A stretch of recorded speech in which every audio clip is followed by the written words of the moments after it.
আসসালামু আলাইকুম আপুরা, সবাই কেমন আছো? আশা করি সবাই ভালো আছো এবং সবাই সবার কাজে সবার ঘরে ব্যস্ত আছো আশা করি।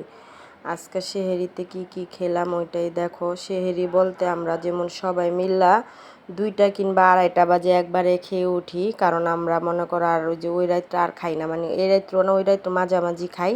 মাঝামাঝি খাওয়া দাওয়া করলে শেষ হয়ে যায়, শেষ রাত্রে মনে করো খেজুর দুধ এতটুকুই খাওয়া হয় আর কি। মাঝে মধ্যে এটাই, খেজুরটা তো অলমোস্ট খাই, কারণ খেজুর খাওয়া সুন্নত, এই জন্য খেজুরটা সব সময় আমরা খাই।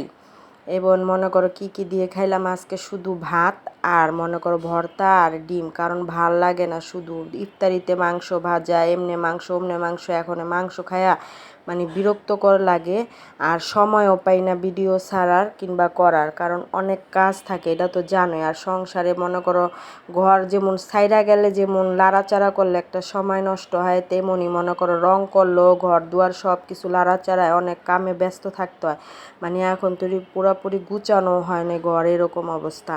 এর মাঝে কি করব, ইফতারি রোজা তো করতে হইবে, আর নিজের জন্য না করলেও সন্তানদের জন্য সব কিছু রেডি রাখতেই হয়। নিজে না খায়া রাখলেও কোনো সমস্যা হইব না আলহামদুলিল্লাহ, কিন্তু সন্তানদের জন্য তো পাঁচ পাকুড়া তৈরি করতেই হয়। মনে করে এটা একটা আর কি, মানে আমাদের বড়দের কথা সবসময় এভাবে বলতো আর কি। এই জন্য আমিও আজকে ট্রাই করলাম, কেমন হয়েছে জানাবো। আল্লাহ হাফেজ।